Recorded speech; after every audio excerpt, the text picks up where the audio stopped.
அஸ்ஸலாமு அலைக்கும். எல்லோரும் நல்லா இருக்கீங்கன்னு நினைக்கிறேன். நேற்றுக்கு வீடியோவில் கீரை வளர்க்குறதுக்கான ஒரு செட்டப் வீட்டில் எப்படி பண்ணுறதுன்றதை பார்த்தோம்.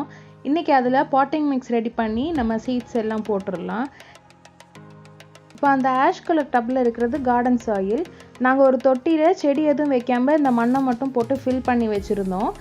வெயிலில் வைக்காமல் நிழல்லே வச்சுருந்தோம். அதனால அந்த மண்ணில் ஈரத்தன்மை இருந்தது. அதிலே குட்டி குட்டி மண்புழுலாம் நிறைய இருந்தது. எல்லோ கலர் டப்பில் இருக்கிறது மண்புழு உரம். கார்டன் சாயிலும் மண்புழு உரமும் ஈக்குவல் அமௌண்ட் எடுத்துக்கிட்டேன்.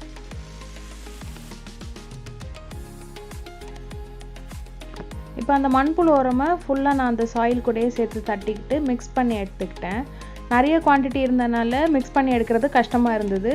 இருந்தாலும் நான் கொஞ்சம் கொஞ்சமாக அப்படியே டப்பை உருட்டி மிக்ஸ் பண்ணி எடுத்துக்கிட்டேன்.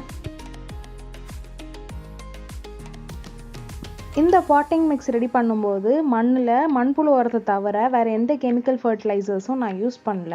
மண்ணோட வளம் அப்படியே குறைஞ்சிரும் நம்ம கெமிக்கல் ஃபர்டிலைசர் யூஸ் பண்ண ஸ்டார்ட் பண்ணிட்டோம்னா. இதே நம்ம மண்புழு உரமே திருப்பி வீக்லி ஒன்ஸ் நம்ம போட்டுகிட்டே இருந்தோம்னா மண்ணோட வளமும் நல்லா இருக்கும். நம்ம அறுவடை பண்ணுற ப்ராடக்டோட குவாலிட்டியும் நல்லா இருக்கும். நம்மக்கிட்ட மாட்டு சாணம் இருந்தால் அது கூட ஆட் பண்ணிக்கலாம். எல்லாமே இயற்கையான உரங்கள் தான். அதை மட்டுமே ஆட் பண்ணிட்டு வந்துட்டு இருந்தோம்னா நம்ம இதே சாயிலை கூட ரீயூஸ் பண்ணிக்கலாம். இப்போ ஒரு தடவை கீரை போட்டு எடுத்தோம்னா அந்த மண்ணிலே நம்ம அடுத்து ஏதாவது காய்கறி செடி விதைக்கலாம். கீரை வளர்க்குறதுக்கான இந்த செட்டப் நம்ம வீட்டிலே பண்ணது தான். இதுக்கு முந்தின வீடியோ நான் அதுதான் அப்லோட் பண்ணியிருப்பேன். பார்க்காதவங்க சேனலுக்குள்ளே போனீங்கன்னா இதுக்கு முந்தின வீடியோ அதுதான் இருக்கும், நீங்கள் பாருங்கள். இல்லைன்னா டிஸ்கிரிப்ஷனில் லிங்க் இருக்கும், அதை கிளிக் பண்ணி ஓப்பன் பண்ணி நீங்கள் வீடியோ பார்த்துக்கோங்க.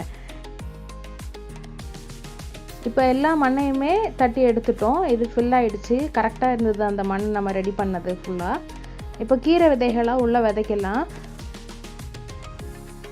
இப்போ இந்த மண்ணோட மேற்பரப்பில் நம்ம கை வச்சு பார்த்தோன்னா சின்ன கற்கள் மாதிரியோ குச்சி மாதிரியோ ஏதாவது தட்டுப்பட்டதுன்னா எல்லாத்தையும் எடுத்து வெளியே போடணும். கீரை விதைகள் ரொம்ப குட்டியாக இருக்கிறதுனால அது முளைச்சி வரும்போது இது எல்லாமே டிஸ்டர்பன்ஸாக இருக்கும். அதனால கல்லோ குச்சியோ ஏதாவது இருந்ததுன்னா எல்லாத்தையும் எடுத்து வெளியே போட்டுட்டு மண் கட்டிகள் மாதிரி ஏதாவது இருந்ததுன்னா அதையும் உடச்சி விட்டுட்டு சர்ஃபேஸை கிளியர் பண்ணி எடுத்துக்கலாம். இப்போ நான் என்ன பண்ணுறேன்னா விரலை வச்சே 4 லைன் போட்டுக்கிறேன். பள்ளம் மாதிரி எடுத்துக்கிறேன், அதாவது பாத்தி கட்டுற மாதிரி அந்த மாதிரி 4 லைன் போட்டுக்கிறேன்.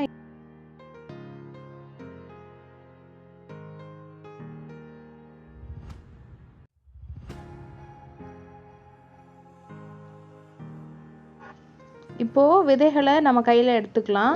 எவ்வளோ விதைகள் நம்ம விதைக்க போகிறோமோ அதை கையில் அளவு பார்த்துக்கிட்டு எடுத்துக்கணும். சும்மா அப்படியே கையாலே கண்ணளவில் போட்டோன்னா கரெக்டாக போடுவோமான்னு தெரியாது. அதனால் கையில் அளவுக்கு எடுத்துகிட்டு நம்ம பழம் எடுத்து விட்டோம் இல்லையா, அதில் கொஞ்சம் கொஞ்சமாக அப்படியே தூவிட்டே வந்துடலாம் எல்லா பக்கமும்.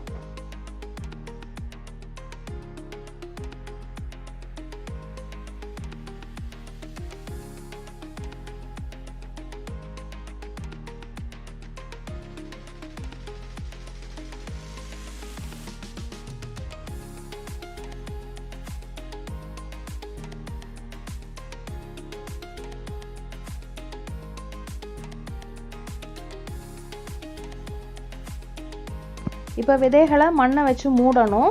நம்ம பழம் எடுக்கும்போதே சைடில் கொஞ்சம் மண் எக்ஸ்ட்ரா வந்திருக்கும், அதை வச்சு லைட்டாக அப்படியே மூடணும். ப்ரெஷர் எதுவுமே கொடுக்கக்கூடாது. ப்ரெஷர் கொடுத்து அழுத்தி மூடணுன்னா விதை முளைச்சி வெளியே வர்றதுக்கு ரொம்ப கஷ்டமாக இருக்கும். அதனால மேலே மலை சாரல் போல் அப்படியே லைட்டாக மண்ணை மூடி விட்டுக்கிட்டால் போதும்.